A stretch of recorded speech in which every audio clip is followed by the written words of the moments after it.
Nós tivemos apenas um clube não europeu na lista do top 30. Ou seja, na lista do top 30 clubes mais ricos do mundo, nós tivemos apenas um clube não europeu, que foi justamente o clube brasileiro, a equipe do Flamengo. Semana apareceu aí umas notícias dizendo que o Flamengo teria um interesse em uma negociação com o Danilo. No momento, lá no Flamengo, eles estão com os olhos voltados todos para o Lucas Paquetá. E o GE trouxe a informação de que o Botafogo não vai fazer resistência nenhuma se eventualmente chegar uma proposta que agrade. Fala nação, beleza? Chega mais, vamos aqui para mais um vídeo e vamos trazer para vocês aqui, galera, mais um pouco da mídia palmeirense, né? A gente sabe que tem Flamengo e Fluminense amanhã, antecedendo esse jogo, mas vamos dar uma olhadinha aqui no que os palmeirenses estão falando, galera. Parece que o Flamengo bateu mais um recorde aí mundial, onde somente o Flamengo aparece, né, entre os gigantes, grandes clubes europeus. O Flamengo é o único clube não europeu que aparece nessa lista, né, de recordes que chamou muito a atenção do mundo. O Flamengo está assustando, né, todo mundo, isso é fato. E nenhum outro clube aqui do Brasil ou de fora da Europa apareceu, somente o Flamengo, para vocês terem noção da grandeza do Flamengo. E você vai ver como os palmeirenses estão reagindo a isso, né. E o Palmeiras nem sequer ser citado nessa lista. Então, se inscreve aí, ativa o sininho, deixa o like, créditos para Opina Pouco, né? Deixa o palmeirense falar. E vamos pro vídeo. No final a gente conversa mais um pouco sobre o que eles falaram aí. Vamos lá. Vamos lá. Tem uma matéria aqui, ó, da Infomoney, que ela até envolve um pouco disso do que a gente está falando, dessa questão de você ser autossustentável, dessa questão de você ter um projeto sólido. O que essa matéria traz?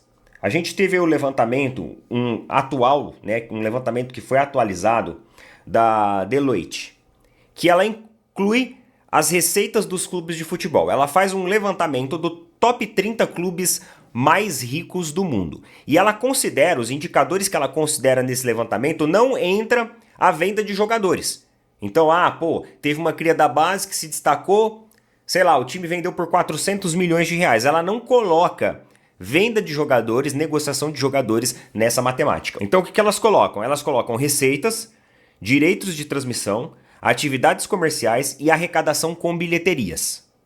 É aquele efeito dominó que a gente comentou anteriormente. Quanto mais competitivo o clube é, mais você atrai as pessoas. Mais as pessoas vão ir para o estádio, mais as pessoas vão consumir produtos oficiais, mais as pessoas vão assistir à televisão, e isso vai fazer com que você consiga vender os direitos de imagem por um valor maior, etc, e etc. Meus amigos, vai ser a terceira vez que eu vou estar gravando esse vídeo aqui. Cara, o microfone deu 2 vezes problema. 2 vezes problema quando a gente foi falar sobre esse assunto aqui. Olha, vou falar uma coisa pra vocês. Isso vai atrasando, né, o vídeo. O vídeo era pra ter saído bem mais cedo, agora vai sair bem mais tarde. Mas vamos lá. Então, conforme eu tava falando pra vocês, esse levantamento que saiu aí da Deloitte no site da Infomoney, eles levaram em consideração esses indicadores que a gente abordou agora há pouco. E aí, nós tivemos apenas um clube não europeu na lista do top 30. Ou seja, na lista do top 30 clubes mais ricos do mundo, nós tivemos apenas um clube não europeu, que foi justamente o clube brasileiro, a equipe do Flamengo. Vamos lá. Em primeiro lugar, Real Madrid, em segundo lugar, Barcelona, em terceiro lugar, Bayern de Munique. As figurinhas carimbadas de sempre, né? Essas equipes que estão sempre ali. O Flamengo, ele subiu uma posição em relação ao levantamento da temporada anterior. Então ele ficou em 29º colocado, com 202,7 milhões de euros. Ficou, por exemplo, na frente do Olympique de Marseille, que ficou com 188,7 milhões de euros. Aí na frente do Flamengo, você tem o Brentford, você tem o Wolverhampton, você tem o Roma, você tem o Bournemouth, você tem o Crystal Palace, que são equipes do futebol europeu, mas que tem números também que estão bem próximos aos números do Flamengo, viu? Eu arrisco dizer, meus amigos, que se tivesse levado em consideração a venda de jogadores, e o Brasil, eu vejo que ele é um país exportador de jogador para o exterior, eu arrisco dizer que o Palmeiras entraria nesse top 30. Ah, Neto, você tá falando isso porque você é palmeirense. Não, não. Eu estou falando isso por causa da venda das crias da base, por o Brasil ter essa forte projeção de jogador para o mercado externo, e também por o Flamengo ter esse mercado de venda de jogadores também muito forte.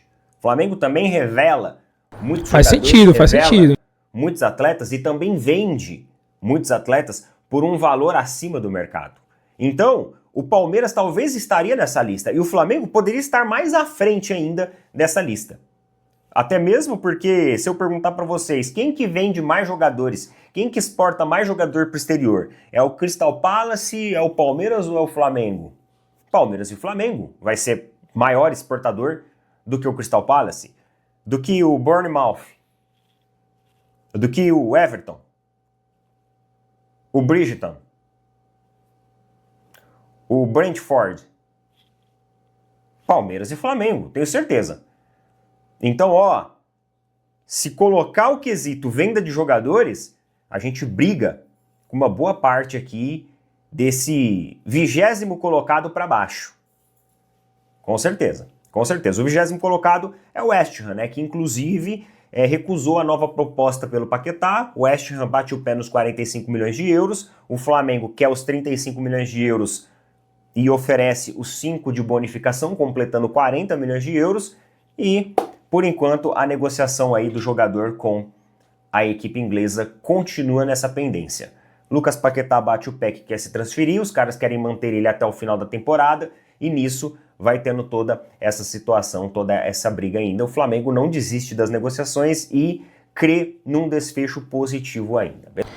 Galera, pois é, aqui você vê um pouco do tamanho do Flamengo, né? Porque para conseguir, galera, alcançar times europeus, time não sendo europeu tem que ser um time que arrecade muita coisa, tem que ser um time muito gigante, muito grande. Tem que ser um clube muito organizado, que consiga fazer coisas que somente um clube europeu consegue fazer, né?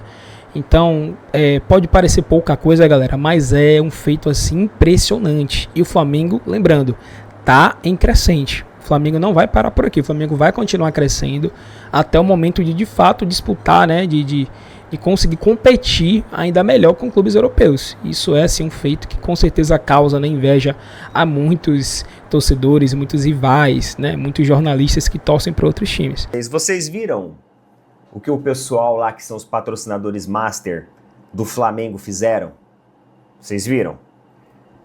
Mano, ontem simplesmente, pro jogo do Campeonato Carioca, vai ter clássico no Campeonato Carioca também, né? Então a gente tem no sábado clássico Campeonato Paulista, que é hoje, e amanhã a gente tem clássico pelo Campeonato Carioca. Se eu não me engano é às 18 horas, Fluminense e Flamengo.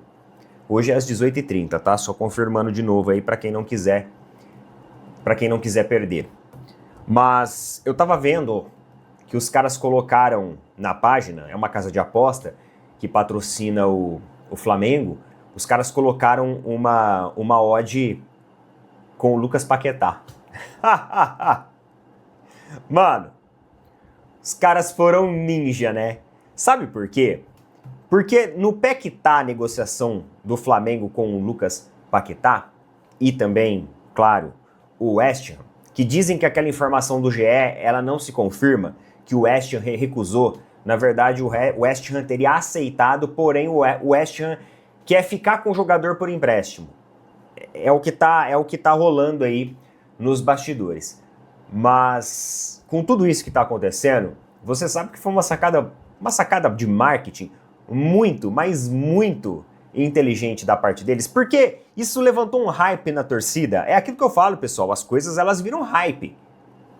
Isso levantou um hype na torcida muito grande, porque o torcedor falou assim, opa, será que eles sabem de alguma coisa que a gente não sabe? Será que ele já está contratado? Colocou um ponto de interrogação no torcedor. E claro que chamou a atenção para ir até a página. Vocês podem ter certeza que muita gente acessou a página depois de ter visto as primeiras notícias que saíram sobre isso. Eu vi isso daí lá no Paparazzo Rubro Negro, né? Eu vi lá na página dele. Então muita gente deve ter acessado lá. E é uma negociação que ela tá muito quente, ela tá muito próxima de acontecer. Então se eventualmente amanhã ou depois pingar aí o Lucas Paquetá no futebol brasileiro, contratado pelo Flamengo, notícia confirmada e oficial, o pessoal vai falar assim, aí ó, eles sabiam.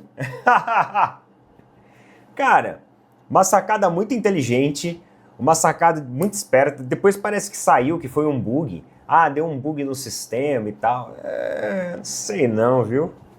Eu acho que foi mais para instigar o torcedor mesmo.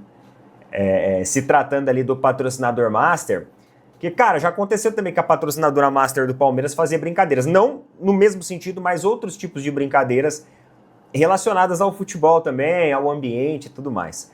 Então, eu achei bem criativo, bem engraçado o que eles fizeram lá.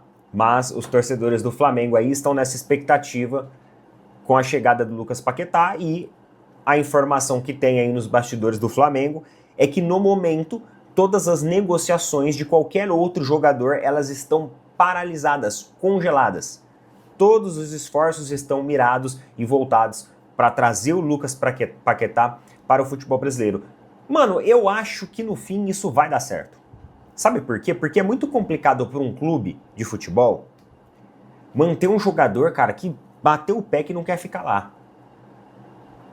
Só se eles fizerem isso por birra. Só que assim, o contrato do cara também ele vai se encaminhando já para um final.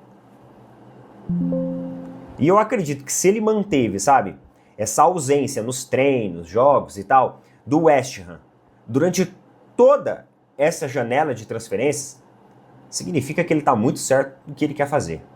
Então não acho que ele volte atrás. Eu acho que o West Ham até espera que ele volte atrás, mas eu acredito que ele não vai voltar atrás. Então, eu acho que no final a conclusão vai ser que o Lucas Paquetá vem assim para a equipe do Flamengo. E por falar em negociações, a gente tem também mais informações que vieram do GE lá sobre o Danilo. Começo da semana apareceu aí umas notícias dizendo que o Flamengo teria um interesse em uma negociação com o Danilo. No momento, lá no Flamengo, eles estão com os olhos voltados todos para o Lucas Paquetá. Então, a informação que tem aí, que foi divulgada amplamente aí pelos principais jornalistas aí do Flamengo, é de que os esforços agora estão 100% no Lucas Paquetá. Mas você também teve essa informação no meio da semana de que o Flamengo estaria disposto a, de repente, tentar uma negociação pelo Danilo. Danilo, ex-Palmeiras, que hoje está no Botafogo. E o GE trouxe a informação de que o Botafogo não vai fazer resistência nenhuma se eventualmente chegar uma proposta que agrade. O problema é a proposta. A proposta que agrada o Fogão é uma proposta de pelo menos 22 milhões de euros. A gente não vai fazer nada para impedir a saída do Danilo. Só vamos colocar ali a exigência de 22 milhões de euros. Aí pronto, nem impediu tudo. Porque assim, pessoal, eu gosto do Danilo, gosto do futebol dele, mas uma coisa é verdade, ele não tem mais aquele futebol de quando ele saiu do Palmeiras. Pode recuperar? Ele tem 24 anos ainda. É totalmente passível de recuperar esse futebol. Mas ele teve uma lesão no meio desse processo também. E vocês sabem, foi uma lesão muito séria, muito grave, que tomou uma temporada dele inteira. E aí, o jogador, ele perde um pouco daquela confiança depois de uma lesão tão grave, por mais que tenha se recuperado muito bem. Fez uma temporada no passado muito apagada no Botafogo, mas tudo bem, o Botafogo inteiro foi muito apagado, mas eu acho 22 milhões de euros uma loucura. Uma loucura. O Palmeiras. Outro jogador de meio campo que pode deixar o Botafogo é o Danilo, como a gente já estava falando aqui. E então, o Danilo parece que tinha lá um problema de recebimento de direitos de imagem, não sei o quê, e eles não tinham pago, estava atrasado. O Danilo que foi oferecido ao Palmeiras, aí na hora H ali o Botafogo foi lá e pagou esses direitos aí, essa grana pro Danilo que estava devendo 2 meses para ele. E aí ele continua no Botafogo, mas as informações são de que ele pode ser vendido. Eu acho que o Botafogo vai tentar vender ele, de repente paga, deve ter alguma cláusula no contrato de que se não pagar ele pode sair, por isso que ele ia vazar e por isso foi oferecido ao Palmeiras. Eu acho que o Flamengo deve ter sido oferecido, por isso que os caras foram lá correndo para pagar, né? Alguma coisa tem, não tô dizendo que é verdade, se tem ou não, mas é estranho. Corre lá para salvar o cara, né? Senão o cara vai sair de graça. E aí agora talvez vai querer vender. E aquele negócio, a torcida do Botafogo tá brava, mas velho, a gente avisou, né? A gente falou aqui, avisou, estão iludidos. Mas tá bom, cara, conseguiram aí um puta ano em 2024, conseguiram ganhar a Libertadores, ganharam o Brasileiro, tá bom demais, velho. Né? Pra um time que não ganhava nada, 50 anos, agora fica mais 50 sem ganhar, pelo jeito, né? Que infelizmente, que tristeza, né, cara? Mas é o que eu falo. Aí todo mundo vem, porque a SAF. Cara, onde que a SAF tá sendo bom aqui no Brasil? Até agora pra ninguém, né? Até agora pra ninguém, pelo que a gente tá vendo aí. Cara, que coisa. Porque a SAF eu acho que é até pior, que a empresa quebra, né? O clube ainda os caras vão empurrando com a barriga. Ó o Corinthians. Corinthians devendo 3 bilhões de reais e tá montando time, tá trazendo jogador, tá indo no mercado, né? Foi campeão da Copa do Brasil. Ah, que maravilha. E aí o Botafogo tá nessa toada também, cara. Complicado, a gente avisou, mas os botafoguenses ficaram arrogantes. Eu fiquei muito, assim, surpreso e fiquei muito assustado com a arrogância da torcida do Botafogo, cara. Uns caras que não ganhavam nada há quanto tempo. Ele não. Porra, velho. E aquela arrogância toda, como ficaram um pouquinho por cima da carne seca. Nossa, ninguém prestava mais, todo mundo era uma bosta. É o que eles falavam. Aí, ó, se fuderam, né? Se fuderam, a gente avisou. Tinha coisa errada, tava estranho. Aí, ó, agora aguenta. Vai voltar lá pro buraco de novo, ó o perigo. E já o Flamengo tem que tomar cuidado ainda com esse Campeonato Carioca. Sabe que se vai jogar contra o Fluminense neste domingo às 18 horas, lá no Maracanã, que é com o time profissional, né, titular, imagino eu que vai ser titular, porque a situação do Flamengo é muito ruim, mesmo depois da vitória contra o Vasco. E tem uma matéria aqui do explosãotricolor.com.br, que é mídia fluminense, mas os caras já estão ligados, velho. Os caras fizeram uma coisa, uma previsão assim complicada. E eles, olha só, o Fluminense tem a chance de ouro, para eles é chance de ouro, né? De empurrar o maior rival, o Flamengo, para o abismo técnico do Campeonato Carioca. Ó, analisando friamente as tabelas dos grupos e as projeções para a quarta rodada, o cenário para o Flamengo é desesperador. Lembrando que o Flamengo só tem 4 pontos. Caso o Fluminense vença o Flamengo, tá? Os resultados paralelos confirmem o favoritismo de Botafogo, Boa Vista, Madureira e Nova Iguaçu. O time do Flamengo está praticamente eliminado da disputa do título e pior, né, condenado a jogar o temido quadrangular do rebaixamento, tá? Então, para quem não está por dentro do regulamento, os 4 piores times da classificação geral se enfrentam em todos contra todos, em 2 turnos, 6 partidas para cada um. A equipe que terminar na lanterna será rebaixada para a Série A2. Eu acredito assim, vamos supor que o Flamengo perca para o Fluminense, difícil, tá? Mas vamos supor. E vai pra essa porra desse quadrangular. Não vai rebaixar. É impossível. Entendeu? O Flamengo não vai rebaixar. O único imbróglio é a vergonha de não classificar, disputar o quadrangular, né? E beleza. Fluminense mesmo que a galera fez a matéria. Galera, isso aí. Mas não estender muito aqui. Esse foi o vídeo. Eu acho que o principal mesmo era mostrar pra vocês o recorde que o Flamengo bateu, né? Está entre os times europeus, os times mais ricos, né, que mais arrecadaram, e o Flamengo é um time não europeu que conseguiu chegar, nem outro clube conseguiu chegar, nenhum outro clube, né? Então é um feito em tanto, né? Para quem é torcedor rubro-negro deve ficar feliz com isso. Como eu falei, é só o começo. O Flamengo ele vai continuar crescendo muito, porque tem projeção para isso, tá com uma boa gestão, entendeu? Tem muita torcida. Então vai continuar crescendo, tá fazendo um trabalho excelente, né? Tanto por parte do futebol mesmo, como parte midiática, entendeu? Como parte da gestão. Então, assim, cara, fica impossível de um time que tem muita torcida, que tem muito faturamento, vencer títulos, não fazer loucuras, entendeu? Com dinheiro. Assim fica impossível de um clube ele não continuar crescendo. Isso é algo muito lógico, e o Flamengo vai continuar fazendo isso. Então, méritos aí para todo o trabalho envolvido, e vai ser mais um ano onde o Flamengo vai disputar tudo, cara. Se vai ganhar, a gente não sabe, mas vai disputar, é o time a ser batido, todo mundo vai ter medo de pegar o Flamengo, seja mata-mata, seja Campeonato Brasileiro, entendeu? E tem tudo para ganhar mais títulos importantes, principalmente com um cara tão vencedor como o Felipe Luiz. Mas é isso, esse foi o vídeo, agradecemos a vocês, até o próximo, fui.